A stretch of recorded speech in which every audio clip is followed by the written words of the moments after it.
नमस्कार दोस्तों। लॉकडाउन अवधि 2 का आज 33वां दिन है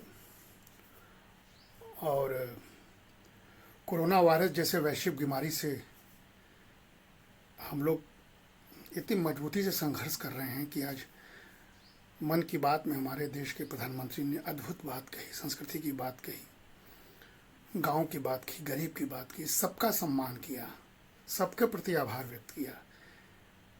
बहुत ही संवेदनशील दिखे प्रधानमंत्री जी, हमें बड़ा आनंद भी आया और साथ ही साथ अक्षय तृतीया का हमें शुभकामनाएं भी दी। किसी का क्षय न हो, सब अक्षय बने, इसी शुभकामनाओं के साथ उन्होंने बातों को रखी थी। मैं उनको प्रणाम करता हूँ। और आज मेरे मन में आया कि विष्णु का दिन है, भगवान विष्णु का दिन है और अक्षय तृतीया एक दान पुण्य का दिन है और कहीं न कहीं से हमारे पौराणिक कथाओं को समेटने का दिन है। और देखा जाए तो जो प्रधानमंत्री जी ने कहा कि महाभारत युद्ध के दौरान द्रौपदी को जो अक्षय पात्र मिला था, जिससे सारे लोगों का आजीवन अन्न की कोई कमी न रहे, ये पूरे देश की कल्पना प्रधानमंत्री ने की है। तो ये अर्थशास्त्र के रूप में भी इसको हम प्रस्तुत करते हैं कि ये पूरा हमारा देश अक्षय पात्र के रूप में सारे लोगों को अच्छे आर्थिक रास्ते की ओर ले जाए, कभी यहाँ कोई गरीबी ना हो, कभी यहाँ कोई भूखमरी ना हो। तो आज मेरे मन में आया कि हम श्री रामचरितमानस, जो हम लोग का एक, जो कहते हैं ना कि जनश्रुति या जन सामान्य के लिए बना हुआ एक पुराण, जिसमें कि तुलसीदास जी ने स्वयं सारी चीज़ों को लिख कर, वेद पुराण को लिख कर रचना की थी, तो हम लोग के लिए एक सरल है। तो रामचरितमानस के तथ्यों को लेते हुए हम अर्थशास्त्र के कुछ विषयों को जोड़ेंगे और साथ ही साथ ये हम कोशिश कर रहे थे कि हम कोई कथावाचक या इस रूप में न बता के रामचरितमानस को हमने देखा और बहुत दिनों से समझने की कोशिश की। तो चूँकि हम लोग शोधार्थी हैं, अर्थशास्त्र में शोध भी करते हैं, तो हमने पाया कि यह एक मानविकी का अद्भुत और अद्वितीय शोध है और एक हमारी इसके प्रति एक अबोध अभिव्यक्ति है। तुलसीदास जी महाराज ने स्वांतः सुखाय इसकी रचना की और ये अद्भुत और अद्वितीय शोध प्रबंध था। शोध में क्या कर रहा हूँ, क्योंकि मैं रिसर्च मेथोलॉजी में हम लोग जब पढ़ाते हैं तो शोध के जो स्टेप्स होते हैं, आप बड़े ध्यान से देखिएगा, मैं आपको बताऊंगा तुलसीदास जी ने कितने अच्छे तरीके से उसको फॉलो किया है। लेकिन उसके पहले तुलसी को जानना चाहिए सबको, और जानने के क्रम में तुलसीदास जी को हम सब जानते हैं कि संवत 1554 कालिंदी के तीर, श्रावण शुक्ला सप्तमी तुलसी धरेव शरीर। तुलसी जी का जन्म जो हुआ था वो श्रावण शुक्ला सप्तमी के दिन हुआ था, कालिंदी के तीर, संवत 1554 में।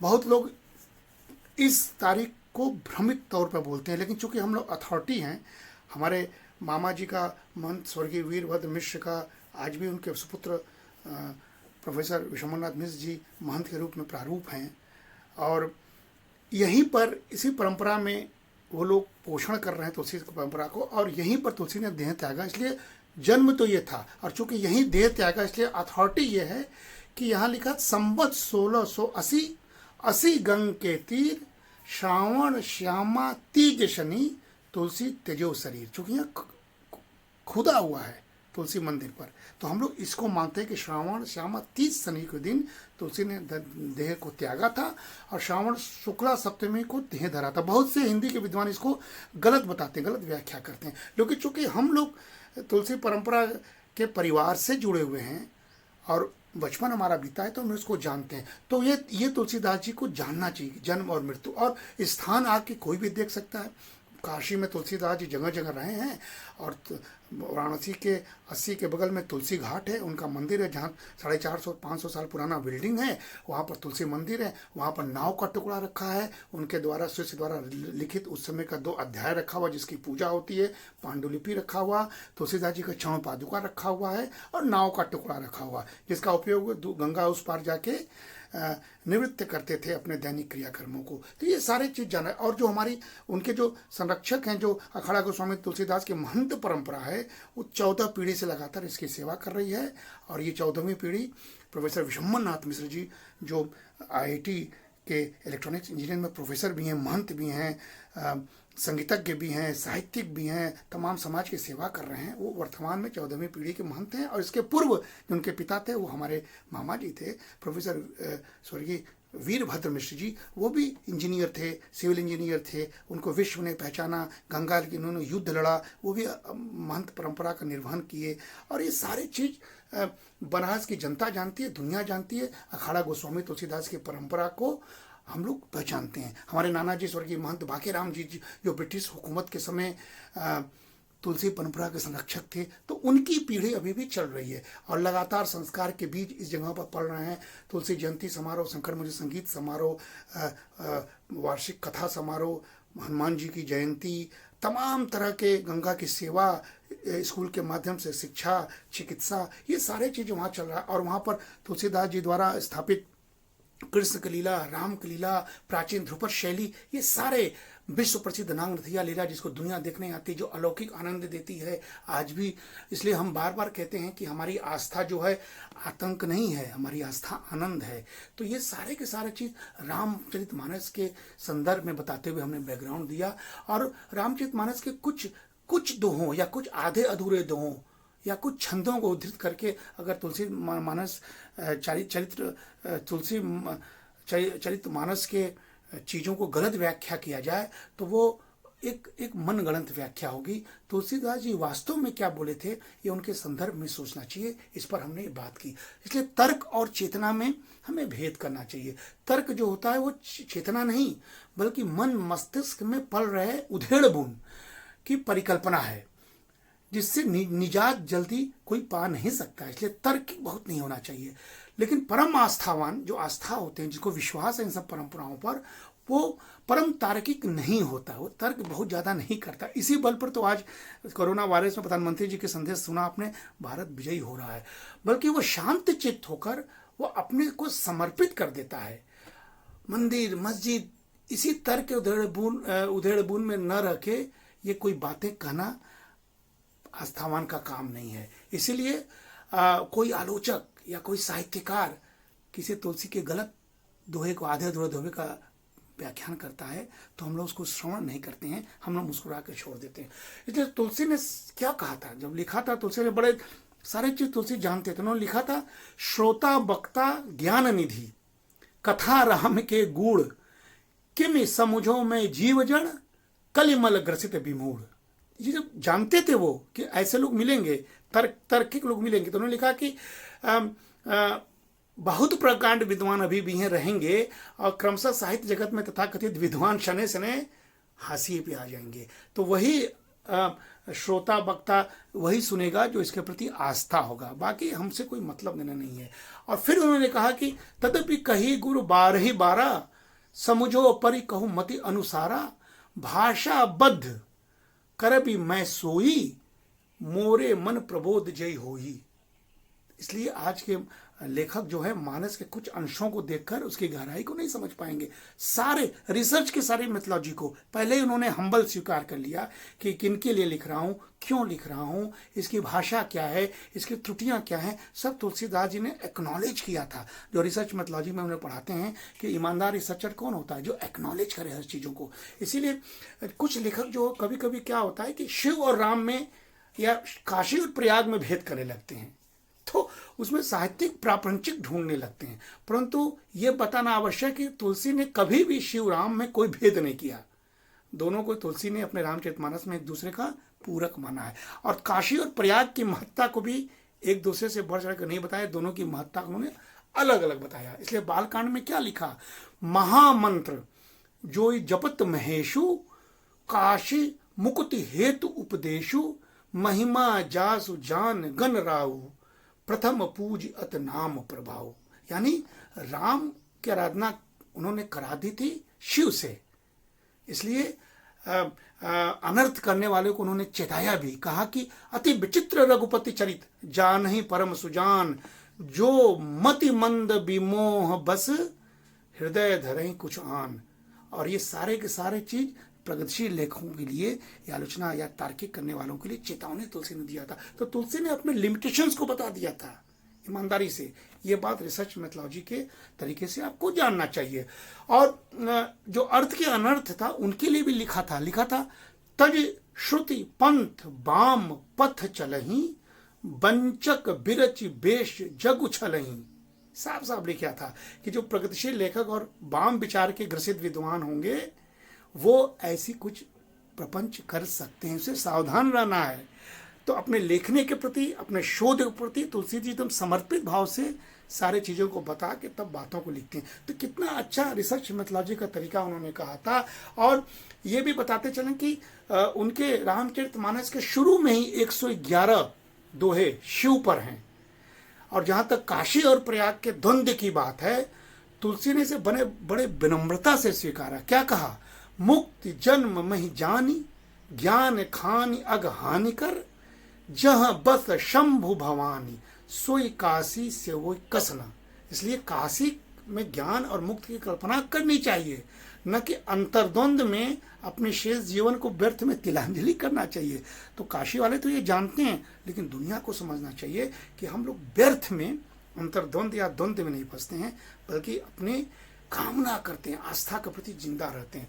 और बहुत सारे लोग ने बहुत सी को व्याख्या की थी, उस सारे को व्याख्याओं पर हम नहीं आएंगे, लेकिन इतना जरूर है कि जो ऋग्वेद में लिखा है उस पर हम बात करके तुलसी के सीधे शोध पर आएंगे। उन्होंने लिखा था कि ऋतस्व पंथा न तरंत दुष्कृतः, अर्थात सत्य के मार्ग को दुष्कर्मी पार नहीं कर सकते, इसीलिए स्वांति पंथा मनुचरेम, हम तो कल्याण के मार्ग के पथिक हैं।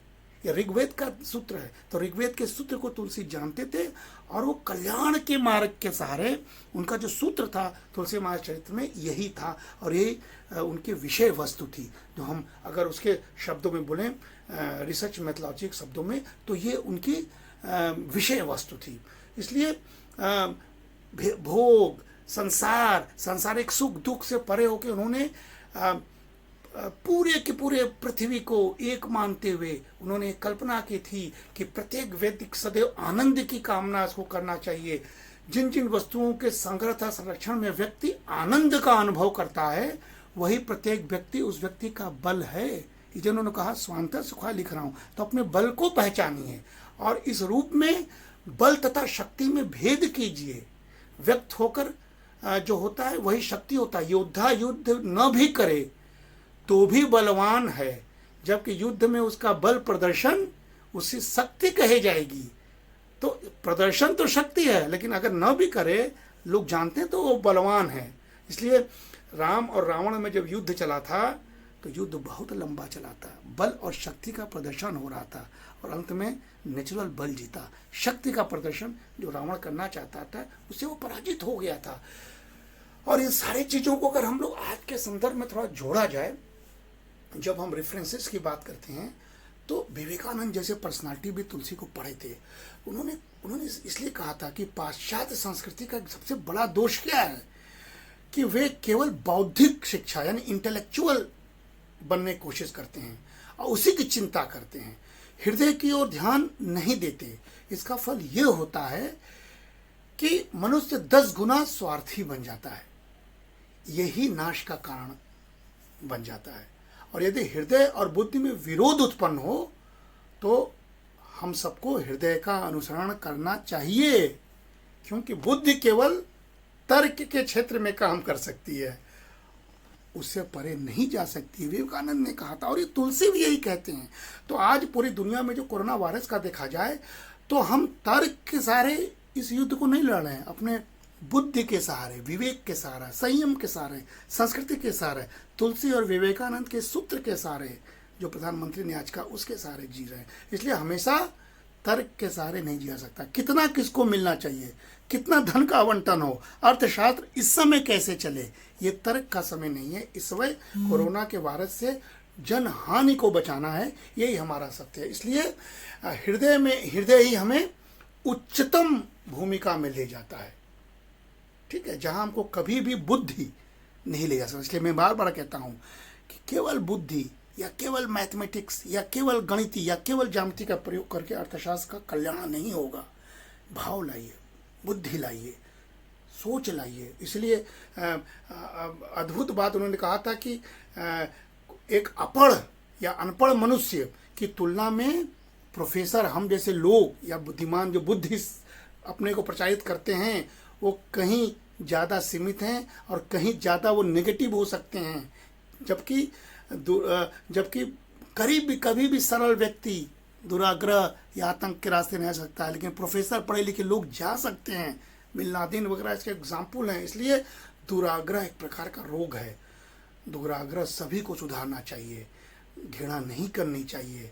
संसार ऐसे ही सतत धीरे धीरे चलता है, इसे चलने देना चाहिए। ये तुलसी का स्रोत है। इसलिए पश्चिम, विवेकानंद ने कहा था कि पश्चिम के लोग जो व्यवसाय में व्यवहारिक हैं, जो अमेरिका व्यवसाय की चिंता कर रहा है, उसके 50,000 लोग मरने जा रहे हैं, 2 लाख लोग यूरोप में मर चुके हैं, लेकिन वो व्यवसाय की चिंता कर रहा है। इसलिए हम अपने व्यवसाय की ओर नहीं, बल्कि भारत में आके देखो तो खेत में काम करने वालों से बात करो तो सब तुम पाओगे। विवेकानंद कहते हैं कि तुम पाओगे कि राज्य शासन के बारे में उसकी क्या राय है, और यदि तुम उसके धर्म के विषय में बात करोगे तो पाओगे कि नीच से नीच व्यक्ति, छोटा से छोटा व्यक्ति, अपर से अपर व्यक्ति भी एकेश्वरवाद, द्वैतवाद और धर्म के बारे में बात करता है। यही भारत की शक्ति है। रामचरितमानस कंठस्थ है हमारे किसान भाइयों को। इसी शक्ति से आज भारत लड़ाई लड़ रहा है। तो ये सब सारे चीज को जानना चाहिए। इसलिए तुलसीदास जी ने जब रामचरितमानस की कल्पना की थी तो शोध क्या है, देखिए बहुत जल्दी में समेटता हूं कि यह व्यवहार के जांचने परखने का माध्यम को हम शोध कहते हैं। शोध की विशेषता क्या होती है? सारे विषयों में हम लोग पढ़ाते हैं, इकोनॉमिक्स में पढ़ाते हैं, नियंत्रित कंट्रोल्ड, साध्य ऑब्जेक्टिव, व्यवस्थित वैधता, सिद्धता और अनुभव एवं प्रयोग आधारित होता है शोध में। शोध का प्रारूप क्या होता है? शोध की योजना हम बनाते हैं, शोध समस्या का प्रतिपादन करते हैं, शोध की रूपरेखा का धारणा कराते हैं, समंक या डाटा आकलन के साधन का निर्माण करते हैं, किससे एनालिसिस करेंगे, और समंकों का चयन करते हैं, डाटा का सिलेक्शन करते हैं, फिर संदर्भ ग्रंथ की समीक्षा करते हैं, जो जिसको बोलते हैं ना कि रेफरेंसेस वगैरह लिखते हैं, या रिव्यू ऑफ लिटरेचर की बात करते हैं, उद्देश्य और परिकल्पना करते हैं, क्या उद्देश्य है, क्या हमारा हाइपोथेसिस है, समंक का संकलन करते हैं, कलेक्शन करते हैं, समंक का परीक्षण करते हैं, डाटा का एनालिसिस करते हैं, फिर उसका विश्लेषण करते हैं, और तब अंत में निष्कर्ष देके सुझाव देते हैं। यही तो शोध का प्रारूप है।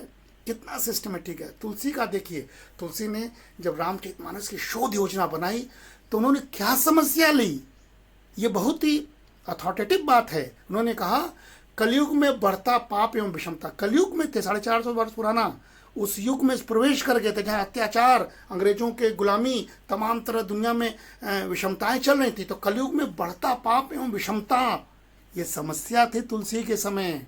और इसीलिए जब उन्होंने रूपरेखा की धारणा की तो अध्यायों का निर्माण क्या किया?